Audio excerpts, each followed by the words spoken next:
가장 오래된 인류의 화석이 발견되는 인류의 고향 에티오피아. 우리의 아침을 지배하는 커피의 고향이기도 한 이 땅. 3000년 전 화려한 문명을 꽃피우던 이곳은 오늘날 어쩌다가 가난의 상징이 되었을까요? 오늘은 에티오피아의 역사입니다. 에티오피아의 최초로 건설된 문명은 다마였습니다. 기원전 1000년경부터 기원전 400년경까지 번성했던 이 에티오피아 최초의 왕국은 동시대에 번영하던 이집트의 신왕국과 누비아의 쿠시 왕국에 이어 나일강의 상류를 차지한 강국이었습니다.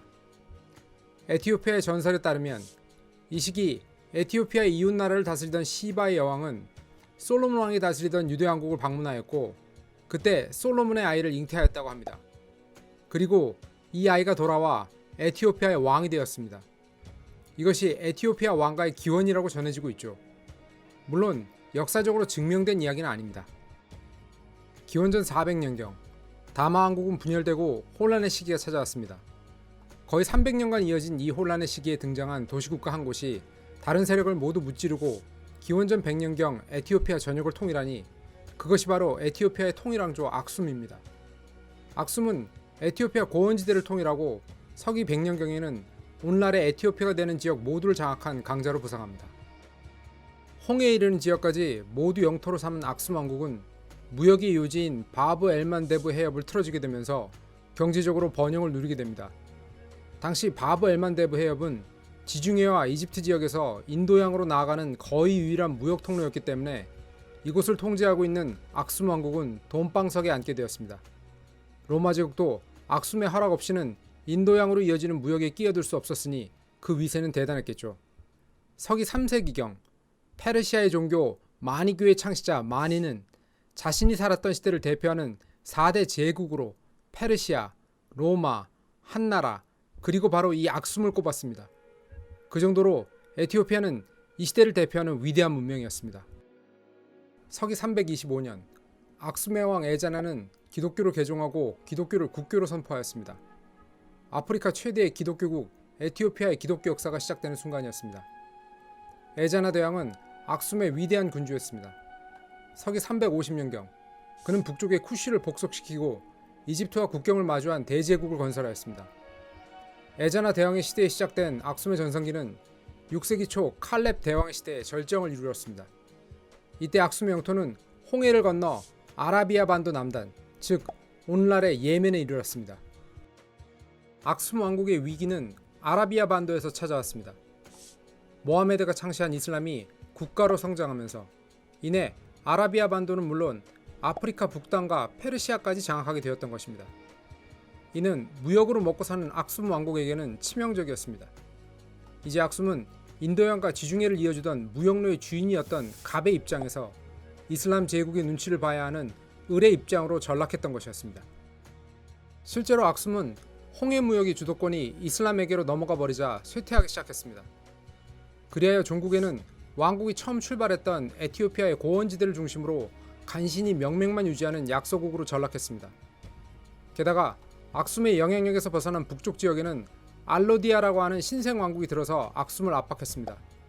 콥틱 기독교를 믿는 알로디아는 악숨을 대신하여 이 지역의 정통 세력을 주장했고 악숨은 계속 쇠퇴를 거듭하여 서기 1000년경의 역사 속으로 사라져버렸습니다. 악숨을 대신하여 에티오피아 지역을 장악한 것은 제그웨 왕국이었습니다. 제그웨 왕국은 1137년에서 1270년까지 짧은 기간 존재했지만 화려한 기독교 문명을 꽃피웠습니다. 제그웨의 왕들은 많은 교회를 지으며 자신들이 이슬람의 정복당에 사라지다시피 한 예루살렘을 대신하는 새로운 예루살렘이라고 주장했습니다. 제그웨를 이어 에티오피아를 장악한 왕조는 에티오피아판 조선왕조라고 할 수 있는 아비시니아 솔로몬 왕조입니다. 이름에서도 알 수 있듯 이 왕조의 왕들은 자신들이 솔로몬의 후손이라고 주장했습니다. 오래전에 망한 악숨 왕국과 마찬가지로 자신들 역시 시바 여왕과 솔로몬 왕의 후손이라는 것이죠. 이들은 1270년부터 1974년까지 무려 700년 동안 에티오피아를 다스리게 됩니다. 솔로몬 왕조는 16세기의 첫 번째 위기를 맞이하였습니다. 이웃하고 있던 아달 술탄국이 에티오피아를 공격하여 점령한 것이죠. 이때 솔로몬 왕조를 도와준 이들이 있었으니 이 시기 해양 제국을 건설한 포르투갈입니다. 에티오피아가 아달 술탄국에 의해 점령당할 무렵 포르투갈은 이미 아프리카를 돌아 인도까지 다다른 후 인도양 무역을 장악해가고 있었습니다. 포르투갈이 총포로 앞세운 강력한 화력의 도움을 받은 솔로몬 왕조는 아달 술탄국을 몰아내고 에티오피아를 되찾을 수 있었습니다. 그 후 다시 시간이 흘러 1769년에서 1866년 사이에 에티오피아는 100년에 이르는 전국시대에 빠져들었습니다. 서로 다른 귀족들이 자신들의 정통성을 내세우며 분열의 시기가 이어진 것입니다. 마치 일본의 전국시대처럼 솔로몬 왕조의 왕들은 일본의 천황과 같이 상징적인 존재로 격화되고 말았습니다. 이런 에티오피아판 전국시대는 1866년에 끝이 났지만 서구가 산업혁명을 하고 제국주의를 향해 나아가던 인류 역사의 결정적인 시기에 내전이나 하며 삽질을 한 에티오피아를 기다리고 있던 것은 제국주의의 침략이었습니다. 전국시대를 끝낸 에티오피아의 황제 테오드로스 2세는 안정된 제국 건설을 위해 전제 군주제를 추구했습니다. 하지만 이미 때는 늦어 아프리카에는 연사 발사가 가능한 신형 기관총을 앞세운 유럽인들이 들이닥치고 있었습니다. 영국의 도움을 얻어 어떻게 이 위기를 피하고자 했던 테오드로스 2세는 당시 대영 제국의 빅토리아 여왕에게 친서를 보냈습니다. 동맹이 되어 에티오피아를 지켜달라는 의도였는데 영국 측은 이를 깡그리 무시해버렸습니다. 이에 화가 난 테오드로스는 에티오피아 현지 영국 외교관들을 억류하였습니다. 결국 이 사건을 구실로 영국은 1868년 에티오피아를 침공했습니다. 에티오피아의 전력을 과대평가했던 테오드로스 2세는 영국의 침략을 막지 못하고 대참패 후 권총으로 자살했으며 수도와 왕국은 약탈과 방화를 피하지 못했습니다. 시련은 아직 끝나지 않았습니다. 1874년 이번에는 이집트를 지배하고 있던 이스마일 파샤가 군대를 이끌고 에티오피아를 침공했습니다. 에티오피아는 무려 2년 동안의 싸움 끝에 이집트 군대를 간신히 물리쳤습니다. 그리고 13년 후인 1889년에는 남쪽의 수단이 에티오피아를 공격했고 이를 물리치는 과정에서 황제인 요하네스 4세가 전사하는 등 나라의 운명은 풍전등화였습니다. 요하네스 4세의 뒤를 이은 메네르크 2세가 왕이 되자 이번에는 에티오피아 주변에 자신들의 식민지를 확장하고 있었던 이탈리아가 찝적대기 시작했습니다. 영국이나 프랑스보다 제국주의 물결에 동참하는 것이 늦었던 이탈리아는 아프리카의 남은 식민지를 찾아 두리번거리던 와중에 아직 어느 나라에도 점령당하지 않은 에티오피아를 노리게 된 것입니다. 이탈리아는 에티오피아에 근대 무기를 제공하면서 그 대가로 협정을 맺었습니다. 사건은 이 과정에서 두 버전의 협정서를 작성하면서 시작되었습니다. 협정서 중 하나는 이탈리아어로 되어 있었고 다른 하나는 에티오피아의 공식 언어인 암하릭으로 작성되었습니다. 그 둘의 내용이 달랐던 것이 문제였습니다. 이탈리아는 자신들의 언어로 작성된 협정서에 에티오피아가 이탈리아의 보호령이 되었다고 주장하였습니다. 물론 에티오피아는 아마릭 언어로 작성된 협정서를 근거로 이를 전면 부인했습니다. 그러자 기다렸다는 듯이 이탈리아는 1894년부터 2년간 에티오피아를 침공하였습니다. 하지만 이탈리아의 예상과는 달리 에티오피아는 만만치 않았습니다. 에티오피아는 생각보다 현대화된 무기를 많이 가지고 있었고 험난한 산악지대가 많았던 에티오피아의 지형을 이용한 게릴라전에 이탈리아군은 크게 고전했습니다. 결국 치열한 전투 끝에 에티오피아는 이탈리아를 물리치고 독립을 지켜내었습니다. 제국주의의 전면적인 침공을 이겨낸 아프리카 최초의 국가가 되는 순간이었습니다. 이탈리아의 침공에 호되게 당한 메네르크 2세는 서구 제국주의 침략을 막기 위해 에티오피아를 더 강하게 만들어야겠다고 결심했습니다.